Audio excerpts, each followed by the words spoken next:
Welcome to the April Reading Series presented by the Sundress Academy for the Arts. The Sundress Academy for the Arts, or also known as SAFTA, is a writer's residency and arts collective that hosts workshops, retreats, and residencies for writers in all genres, including poetry, fiction, nonfiction, journalism, academic writing, playwriting, and more. You can find out more at sundressacademyforthearts.com. We want to say thank you to the Tennessee Arts Commission for the grant, which has made paying our readers tonight possible. This event is hosted courtesy of Sundress Publications. The land on which Sundress Publications operates is part of the traditional territory of the Salagi people, now Eastern Band of Cherokee Indians, Cherokee Nation of Oklahoma, and United Kituwa Band of Cherokee Indians, and Tesoya peoples, Yuki and Muskogee Creek. Now, please welcome our Community Outreach Director, Sydney P., who will introduce this month's community partner. Sydney? Thank you so much, Denise.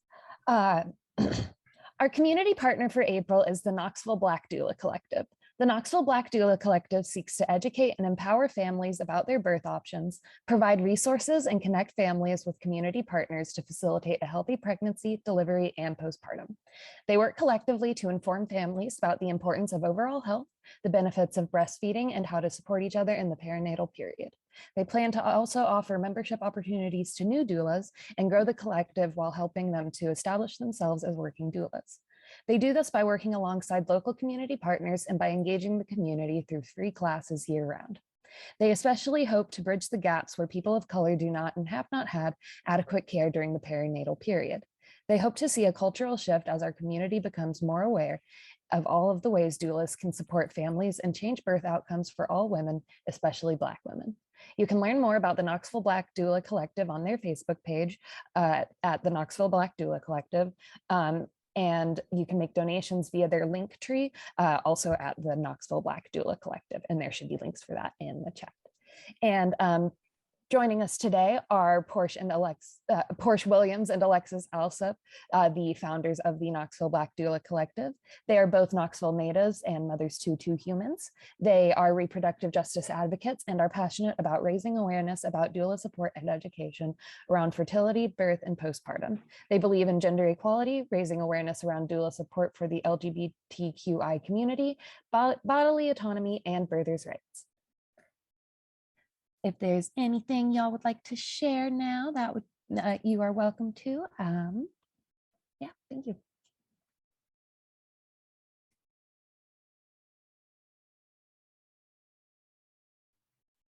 All right. Well, thank you very much, Portia and Alexis, for joining us this evening and being a part of this, as well as for being our community partner. We are looking forward to helping you guys raise some good money for all the wonderful work that you're doing. Okay. All right, so let's go ahead and get started with our reading. Our first reader tonight is coming to us all the way from the Europe, where it is officially 1 o'clock in the morning. So I am so grateful for her graciousness in being up to read for us in the middle of the night. Margot Bertiszewski is NYC born and writes in Paris. Her books include Before the Drought, Glass Lyre Press, finalist for National Poetry Series.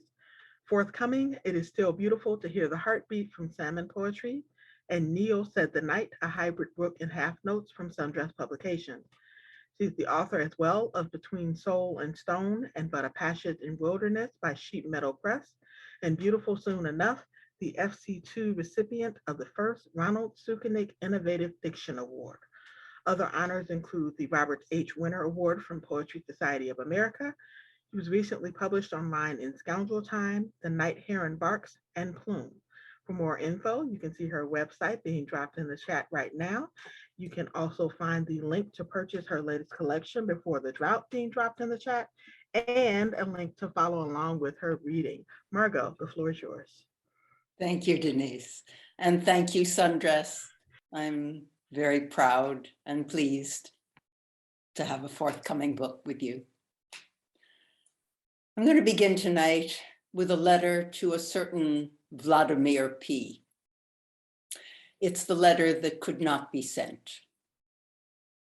Dear V, listen, I would have thought, it being winter right now, that drinking borscht is better for keeping the soul warm than drinking the Kool-Aid, but what do I know? I'm just a descendant of a father born in the motherland who should be turning in his grave this Thursday. Me, his grieving daughter. Me, just a saddened woman who dreamt of peace during the first years of Glasnost.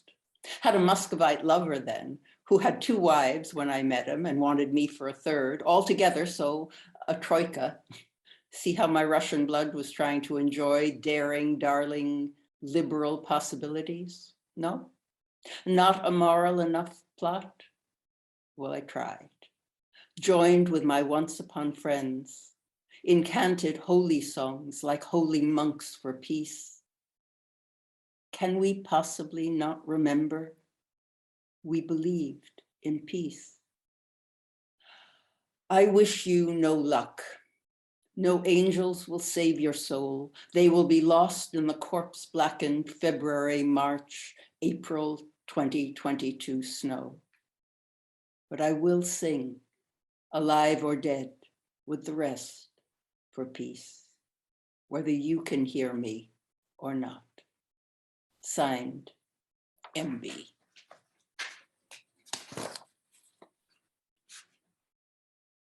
Here is my body, invisible on our landscape, invisible on our lake, our dreamscape, the old blue heron lands. Beak of my hunger, beak of her hunger, beak of her mothering. Mother me, I say. I'm her body of surrender, waiting.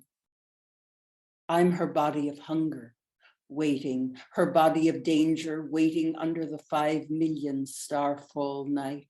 Mother, I cry, you promised kinder dreams. You promised sleep. Be kind, you said, before you surrendered, before you climbed the starfall. This night won't last, you said. I'm the heron, I'm the lake at peace. Our vine leads to you, you said. Your body of surrender, waiting. I whisper, the blue heron will feed us. Blue dawn will delete us. Peace, our bodies will sleep. Our danger will sleep. I will love you, you said. That was my promise before. Our lake waits. Don't cry, I said. Here is my body, I said. Sleep. The hungry beaks will feed, even sparrows, winged ones. Our old promise is kept this night, this dangerous, last, mothering us night.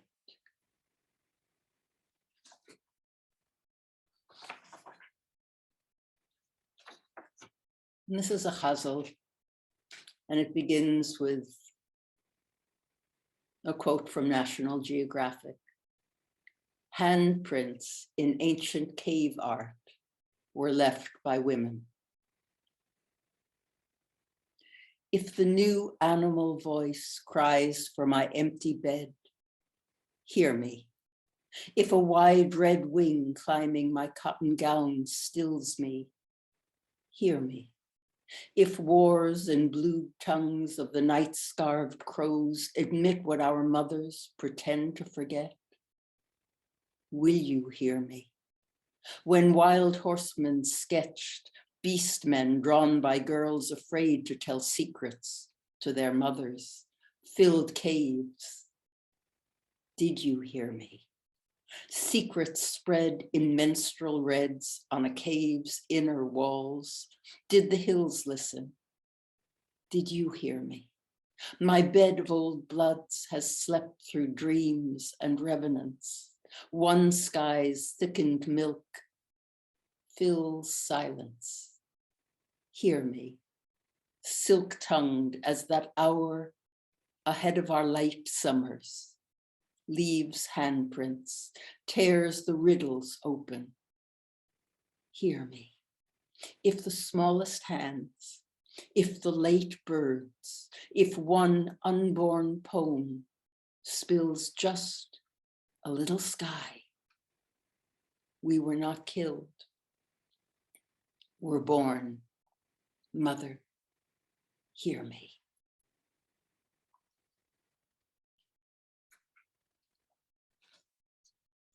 And this is the title poem from the forthcoming Sundress book. It's called Neil Said. I sell mirrors in the city of the blind. Kabir. Neil said the night, her full paunch moon, mute as I am. Ask for words, said the night, instead. Instead, a turning autumn path where the shepherd and his dog lead their X-marked flock, where morning's cry is 100 made single bleat, made soon 1,000 dry-leafed whispers, made sunrise to its lover, the breeze. The lambs and sheep are X'd for killing, hurry their soiled white woolen bodies as one towards sun. Slaughter ahead, but not yet, and my own marked tongue, like a taut wound watch, ticks trees, ticks bodies, ticks the veiled and the beheaded, ticks presidents, ticks light, ticks stain I cannot say or bend, ticks last year's dead, ticks this year's dead. This morning's mute as a moon, killed. The lambs will be meat before any plea is answered. The reddening forest can hear, urges syllables like breath to a fire, can speak to leaf, lamb, path, moss, stone. It can. Land I mouth, hill of the dead, as if a voice I have heard of ancient bones, unearthed mere roads away from here. Skeleton of sounds, poem, kneel, said the night. Kneel with me now, with the slaughtered sheep, in case there may be any reply. In solidarity with Ukraine.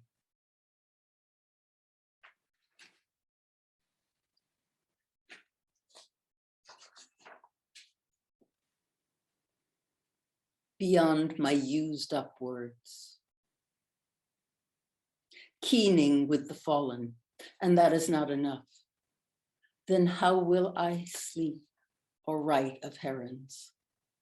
Tides torn in an angry sea's claw, stilled flesh whitening where the wild orchid rises and withers. Her tiny many mouths along a single stalk, a chorus. All its still children call for any God to reach them.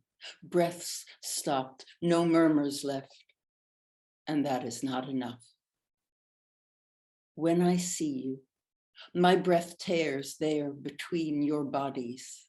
If I say what I know of plenty and of empty, how will I sleep or dream of herons? Leaps cut down, curled, used on the bright of road blood stilled in its breeze. Be safe this day, friends. Don't curl. And don't be killed. Not this day, not after. There will be cold wakings when your fists will haunt all sleep. When the dun silence will leave.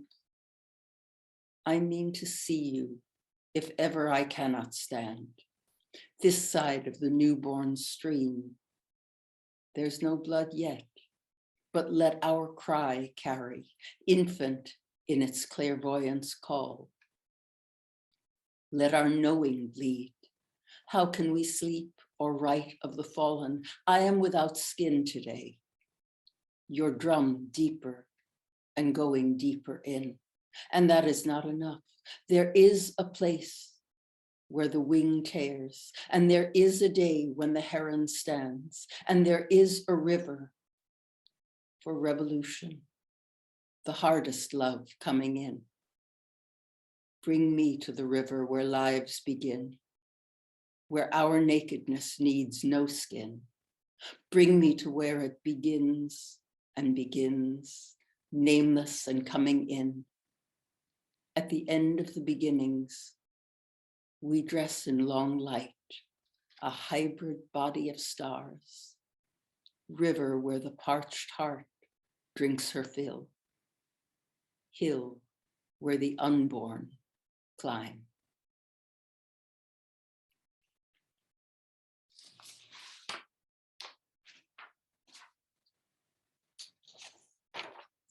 Came after and after, buried himself, cried like a departing wind in the palms, rattling the quiet of no more God, and no more flesh between his fists, brother, and no more first green breath shooting up with, you have tilled me, made me.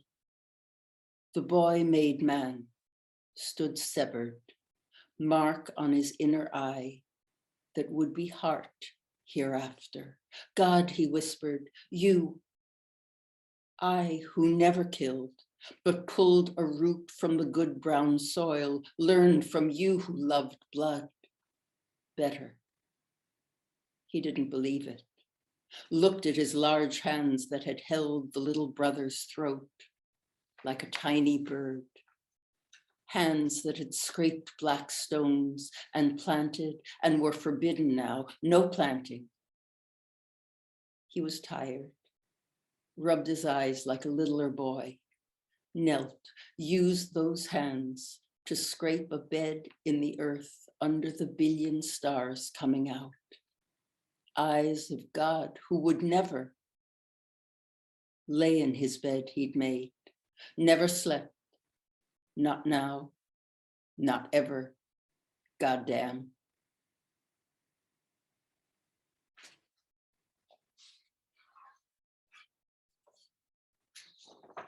All night, please. Once I called her the darkness. Now I call her eclipse me, half a sky me, child me, nipples hot with midlife, nightlit me, where the dark of a pulsar shimmers like a baby burning, as though a soul were an egg, a breadfruit, a plum so full, so ripe, so ready to be injured by falling.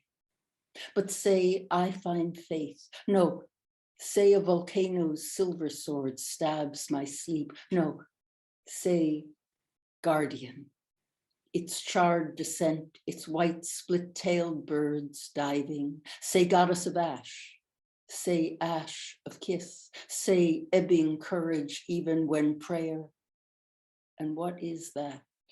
Has a star's clack of visible radiation. Please say I'm a good girl still.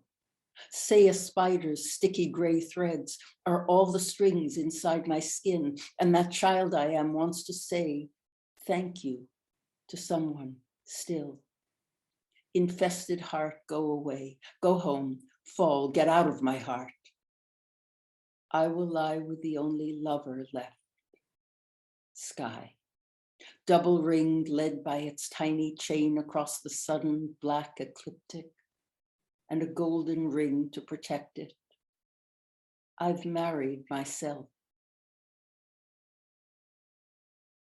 Dressed me in my skimpy gown, cleaned inside my bones with steel brushes, hid from the dogs in the bed while my own eclipse is a solarized star, crossed out by the moon.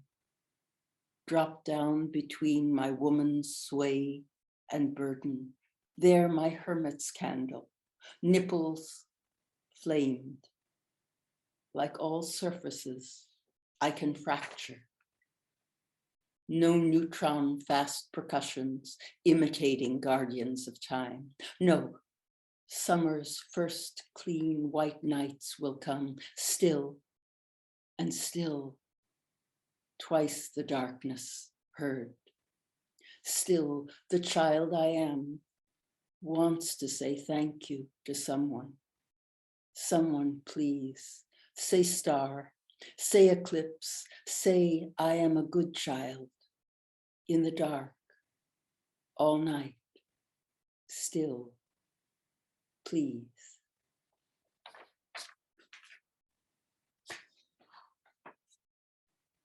And I'll end with this, which is untitled. in the land of afterwards. May we remember the poetry of almost, the large animals who never forget, the sand of our first imprint, its infant step. In the land of before, may the infant's first turning be toward grass, its insistence on green, the leaf, its awareness of falling, scarlet and broken, but ready. In the land of our new fear,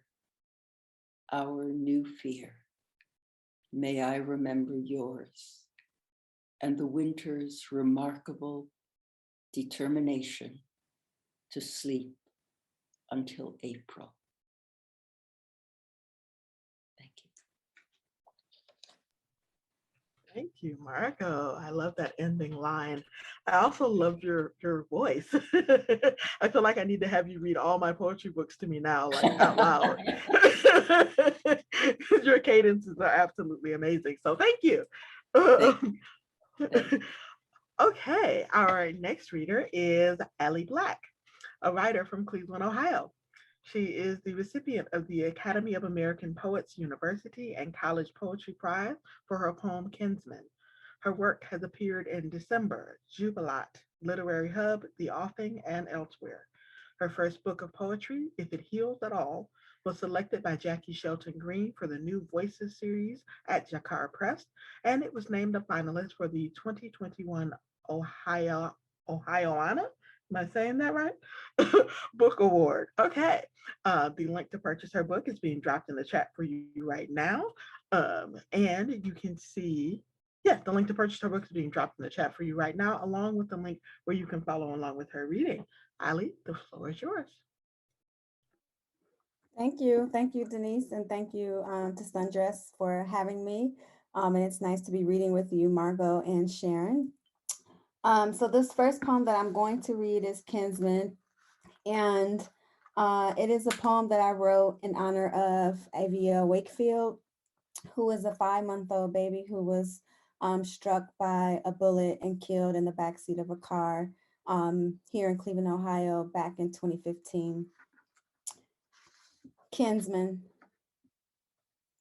The day after the baby is killed by a gunshot wound to the chest, you still have to ride behind death's blood-red breath.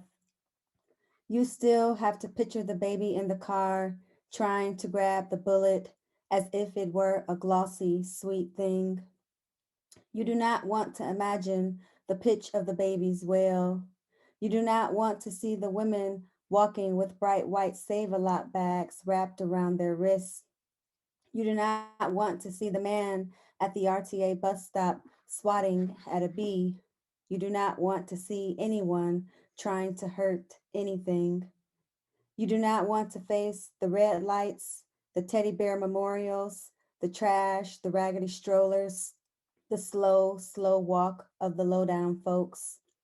You do not want to ride by the hand-painted casino trip sign stapled high on a pole like a goal. You do not want to hear the radio scroll through tragedy and woe. You hear the beginning of the word Oregon, and you know the next stories will be about more shootings. You think about the baby killed by the bullet.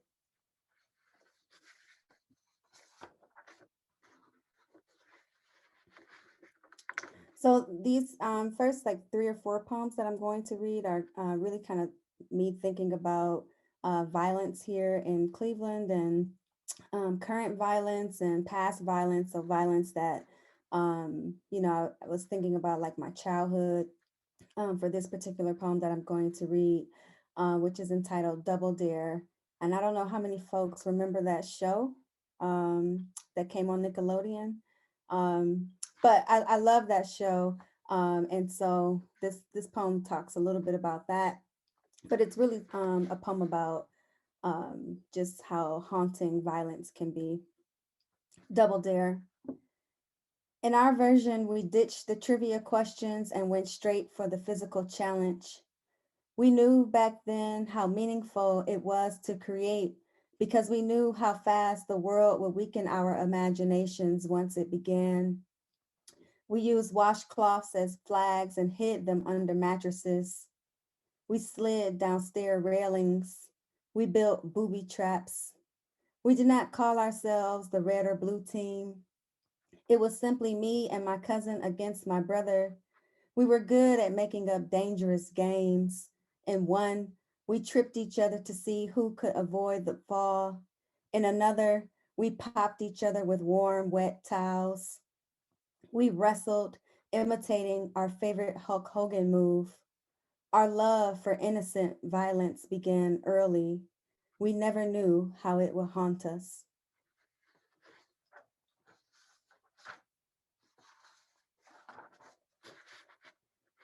Riding the 14 after Russell Atkins. Lil homie warns me about riding the 14, says his mama used to drive that route and she saw all kinds of things. And I tell him that's perfect because I'm trying to write a poem about riding the bus and I want to see all kinds of things, even things a woman shouldn't see. But when I board, way before theft's hour, the bus is quiet and empty as a box. I take a seat in back behind a boy in a pink and purple fatigue do-rag. I stare at the nosy single braid poking out of his do-rag as if it wants to say hello. When we ride past 144th, I can't help but think about the 4 new bodies they found in a bando, and then 2 young girls board the bus. One girl is rocking a small afro and a pair of bamboo earrings with the word baddie sliced through the center. She carries a copy of the autobiography of Assata Shakur, and now everything feels all right. And by the time I take my eyes off her and the book, at least a half dozen students have boarded, and everybody seems to possess something purple, a pair of headphones, a hoodie, or a jacket.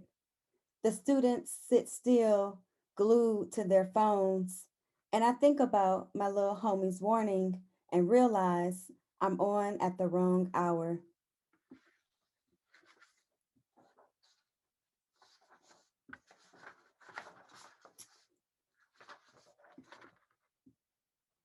So the Kinsman poem is a poem that I wrote, after I was driving home from work and I saw the crime scene of AVO Wakefield's murder. And so a lot of my poetry, I'm really doing a lot of observing. And that's really where a lot of my work comes from, is observing my surroundings and my environment, my family, my friends, what's going on in my hometown. And so this next poem is it's an observation of what happened when my husband and I took a trip down to the flats down here in Cleveland, Ohio. During the pandemic, we just went down to see the river and to see the flats, which is a popular area with restaurants and a boardwalk by the Cuyahoga River. And this poem is kind of talking about what happened when we went. Pretty River poem. Why the day after we ride to the flats, they find a dead man's body in the Cuyahoga River.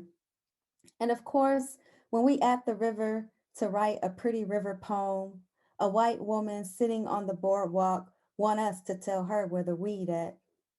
She tried to offer us beer, but we there for the river and ask her to back up, but she persistent like the river. She got on all blue and gray, so she looked like the river. She kind of move like the river. She even got a story like the river.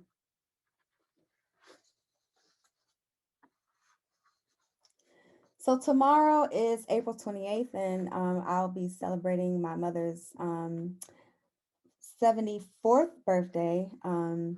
I lost my mom back in 2014, and so in my book, If It Heals at All, there are several poems that honor her and kind of talk about my memories of her. And this first poem is a longer poem, but this poem is entitled Remembering Smoke. 1. Morning cigarette.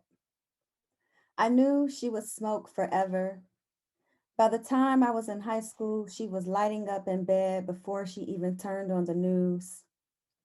I'd hear the cough, cough, cough, cough cut through her words like a rude interruption. Rise and shine, she always tried to say. 2. Stress. She was pissed if she smoked without an ashtray. Ashes in the dishwater affirmed her anger. She'd be dicing an onion for potato salad and somebody would call to smother her with gossip. People get on my last nerve, she'd say. Then she'd lean over the sink, viceroy in hand, and I'd watch the ashes fall into the soapy water. 3. Secondhand smoke. On our quick trips to Mother Dear's house, my brother and I exaggerated our coughs like class clowns. My mother smoked one cigarette for every two songs. We hated the cigarette smoke. We'd cough and pretend to choke. She'd crack the windows. For two puffs, she made herself into a small woman, stretching up to kiss some tall and handsome man. Then she'd blow the smoke out the window. We'd still cough and complain, and she'd simply say, I know, I know. 4. Quitting. She tried everything to stop smoking, the patch, peppermints, and prayer. I prayed too. Dear God, please help her quit. At the grocery store, I was in charge of scooping the red and white candies into produce bags. She taught me to lick my thumb to split the bag open. Make it easy, she'd say. Some evenings, we'd take a walk to Euclid Creek. She'd get so winded, she could barely speak. 5. Routine. She did everything with a cigarette dangling between her fingers. At night, I studied her while she rolled her hair. She'd come to the part where a woman raises her arms above her head to stretch the hair before the roll, and I would see the cigarette still hanging on like a tight, tight curl.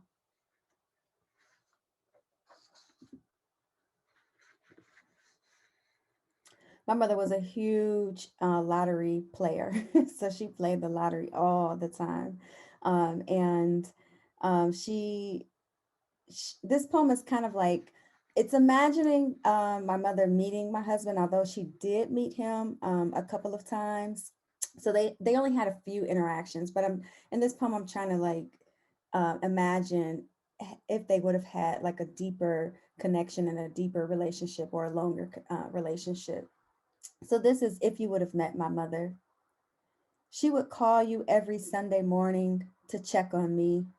She'd ask you large questions like how well I'm sleeping and if my hair is shedding. She'd love the man in you, knowing I'm safe with someone who keeps his cool around cops. She'd stretch out your name and play it straight in the pick 3. She'd gamble on you, all right. And you'd be the one to make her hit. You'd tell her you dreamed about a lion, and she'd look it up in the dream book and play the number backwards, box it for 3 days in a row.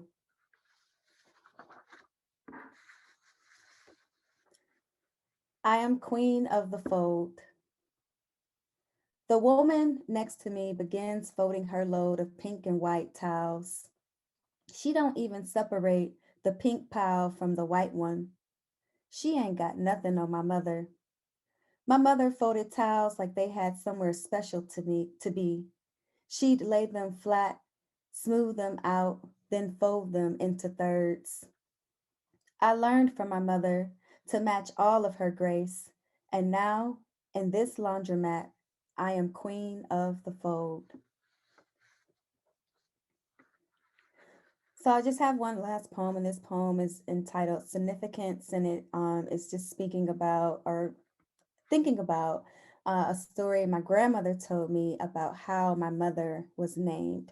And my grandmother named my mother after her friend who was also named Zelma. Significance. My mother was named by a young girl who asked if they could share names. Her name was Zelma May. I imagine her long and lean like my mother.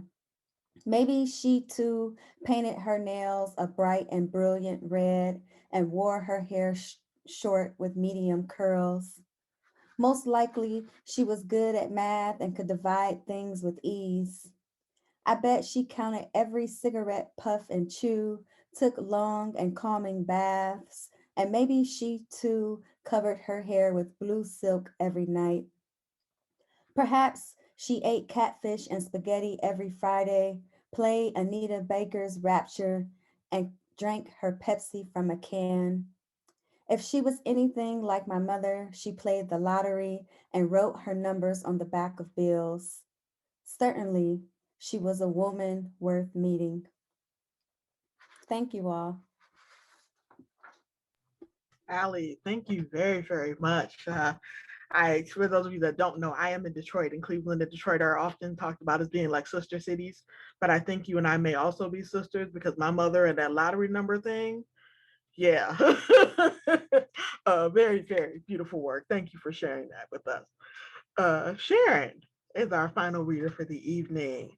Sharon Suzuki Martinez won the 2021 Washington Prize for her manuscript, The Loneliest Whale Blues, to be published in 2022 this year by The Word Works. Her first book, The Way of All Flux, from New Rivers Press in 2012, won the MVP prize. She has a micro chapbook, A Glimpse of Birds Over Oldham Land, from Rinky-Dink Press in 2021. She is a Kundiman Fellow, a Pushcart nominee, and a Best of the Net 2018 finalist. She grew up in Hawaii and now lives in Tempe, Arizona, on the traditional homeland of the Akimel O'odham. And she will tell you if I have completely butchered that name. You can find the link to purchase her manuscript being dropped in the chat right now, along with the manuscript where you can follow along for her reading this evening. Sharon, the floor is yours.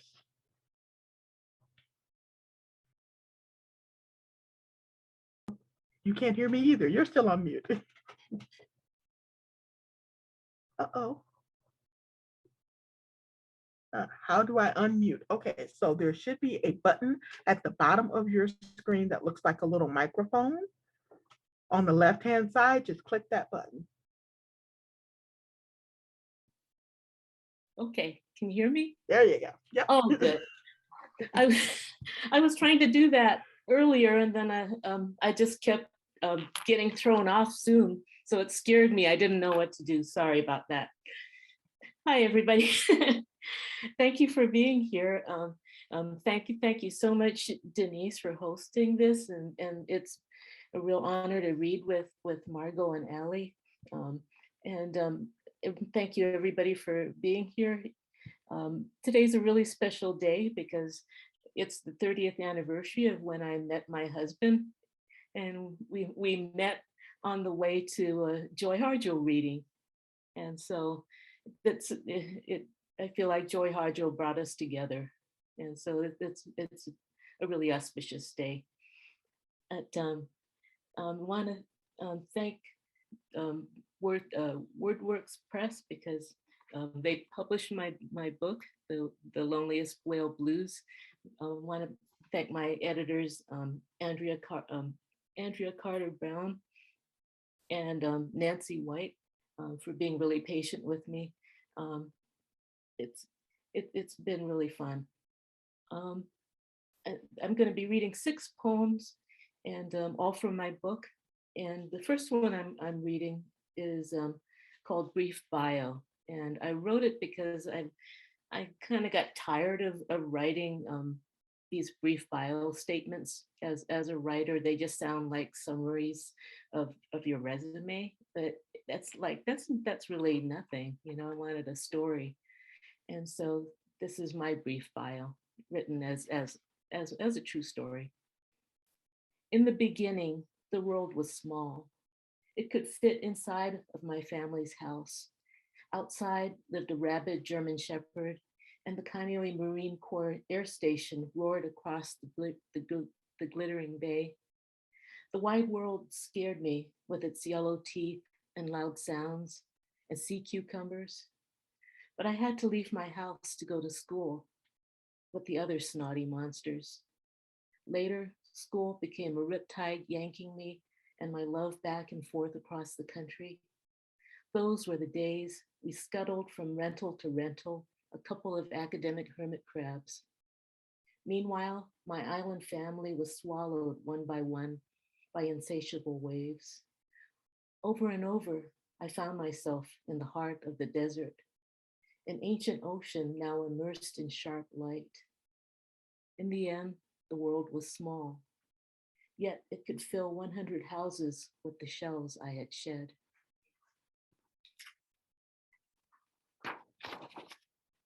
My second poem was inspired by a photo I'd seen, I guess, all my life. A photo of my grandfather who had just gotten bitten by a moray eel. I don't know if you can see this. And I was just 2 years old when that happened, so I barely remember it. But I've always thought about that photo, and I wanted to write about it, and I decided to write about it from the point of view of the beach we were on. That's why this is called The Beach Recollects the Crunch. Beside the sea, in a white shell dress, a beach on Maui remembers my family at low tide, gathering seaweed in the shallows. She recalls a little girl like an urchin on the sand, with her grandma watching the others splash through the summer, carrying old cloth rice bags. The beach reflects upon when the moray eel bit my grandpa, his wounding commemorated in a proud photo. The beach recollects how we would pickle the red branch seaweed in vinegar, shoyu, and sugar to create ogonamasu, a crunchy delicacy. The beach also feels the eel crunching into my grandpa's hand. She tastes the blood fear of fish and man, but also the sweetness of both living to savor the story.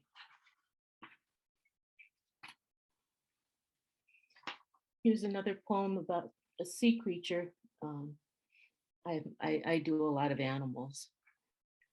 The magnanimity of the whale shark. Once an old woman drove down the freeway in her Honda, imagining she was a whale shark, or maybe a little brain piloting a whale shark through rush hour seas. How wonderful it is to be a giant. Nobody ignores you when you are the big fish, even if you have match head-sized teeth and only filter feed on plankton. Her stomach wailed then for a bowl of ramen with shrimp tempura, not exactly plankton. You can never be too careful when armored with sandpaper skin and a 40-foot long body.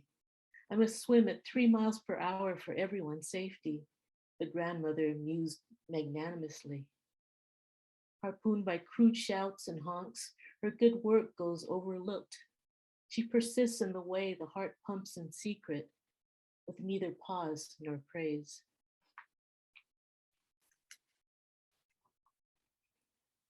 The next poem is about a sea creature, but more about brains and the importance of good sleep for your brain health. The older I get, the more it feels like I get affected by bad sleep, and I can't hardly think. So fortunately, last night I got a good night's sleep. This is called Portrait of My Brain as a Jellyfish. I think of my brain as a jellyfish floating in the Pacific Ocean. Our brains actually do float in salt water, although only as much as our small skulls will allow. And like jellyfish, your brain has to eat to stay alive. It consumes 20% of your daily calories. That's a lot of plankton. So after a full day's work of guzzling seafood, hammering out ideas, processing feelings, and obsessing over shoes, your gelatinous thought factory needs to release its detritus. It waits to cleanse itself while you are in the deepest dreamless sleep, empty of all words and images. to stand naked in the presence of the unknowable God. Or maybe your brain just needs to take a whiz. But being ever so demure, it can only relieve itself in the dark when no one is looking. Whatever the truth is, you risk brain damage without adequate sleep. When morning comes, you turn into a pea brain adrift in gibberish waters. I prefer a good night's sleep with the dawn illuminating jellyfishes pulsating into the blue tsunami of another day.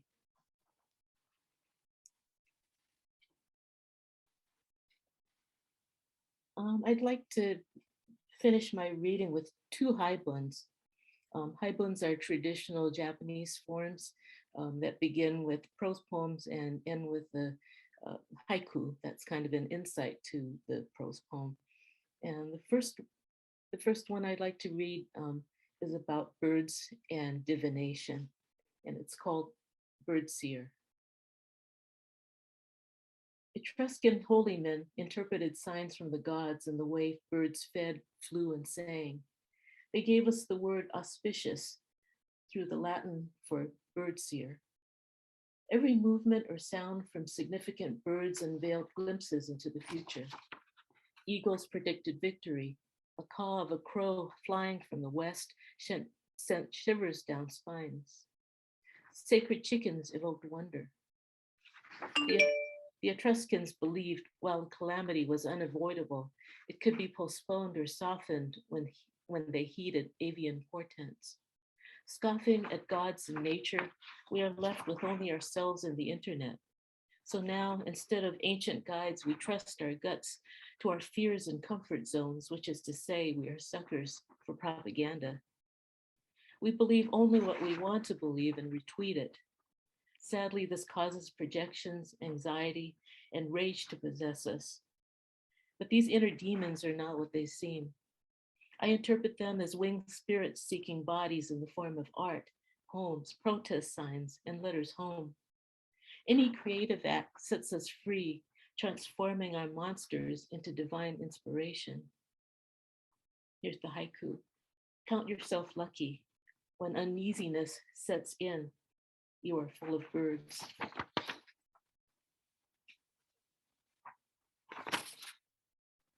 And here's my last poem. It's about, well, it's for all of us who are feeling burnt out and angry and tired, as a lot of people feel after the pandemic and the past few years has left us. And I wanted to help help people feel that as individuals we can do something about it, that we can get to the other side of feeling so bad. It's called cocooning. I am dissolving the way a caterpillar cocooning dissolves itself into soup before its reinvention as a moth. I am the stumbling between the crawling and the fluttering. I am the gawkiness of adolescence, though my hair is shot with silver. The call to change knows no age. No one can pretend not to hear, to stay forever larval. The pandemic is a call to hide, to break down and reemerge a little bit wiser. I'm talking to you, humanity. As for me, whenever I feel the need to be silent and alone, I know it's time to retreat from this world. Time to spin my cocoon of solitude so I can fall apart and transform into something rich and strange. In my current metamorphosis, I hope to become Mothra, the giant moth of good from the Godzilla series. It's unlikely, but without our chrysalis flights of fancy, we might all be worms writhing in the dirt, waiting to be trampled into goo. And here's the haiku. In a womb of your own making, give birth to yourself. Thank you. Thank you very much, Sharon. Oh my goodness, such amazing work tonight. And I'm learning new forms. So I'm over here taking notes. You see, I have my pen in my hand and all of that. Thank you. I appreciate that so very much. Okay, So we don't have a whole lot of time, but we do have a little bit of time for our Q&A portion. So if we have any questions to ask our lovely readers, this is your time to shine. I'm going to ask you to drop those into the chat.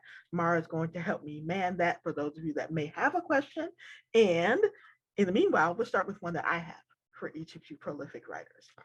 I can tell that you all write all the time. You have tons of poems in various formats across all sorts of subjects. So my question to you is, how do you choose what to put into a collection? How do you decide which poems fit your theme? Do you go with a specific theme? How do you decide what fits into what you want to publish as a collection?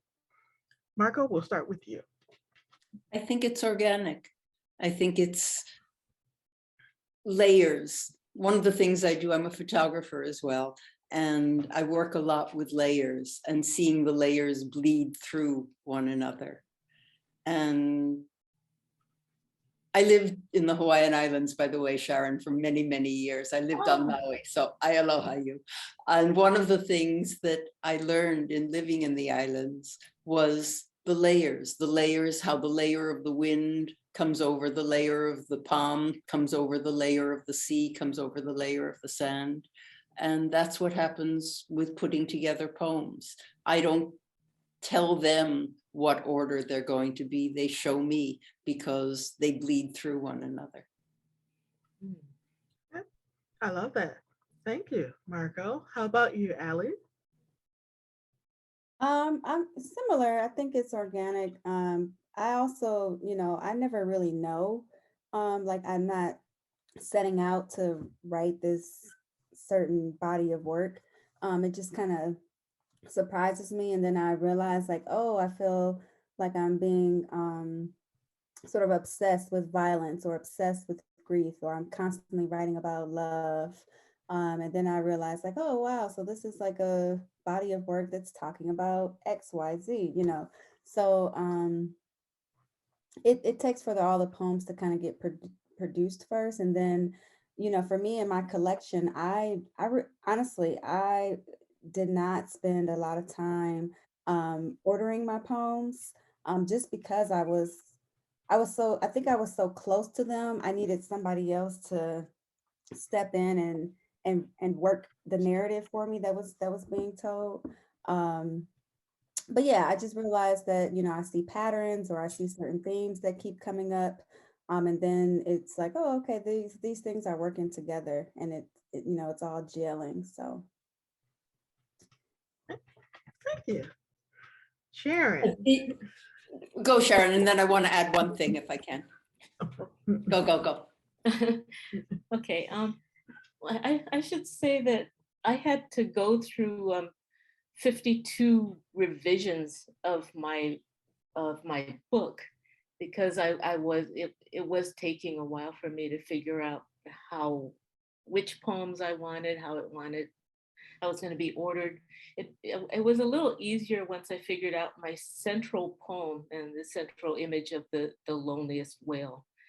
And after I figured out what was going to be my title and my central poem, things worked out a little better. But there was a whole lot of time putting the poems on the carpet and laying them out and seeing how they read, how everything was making sense or not making sense, or what was fitting and what was definitely belonged somewhere else.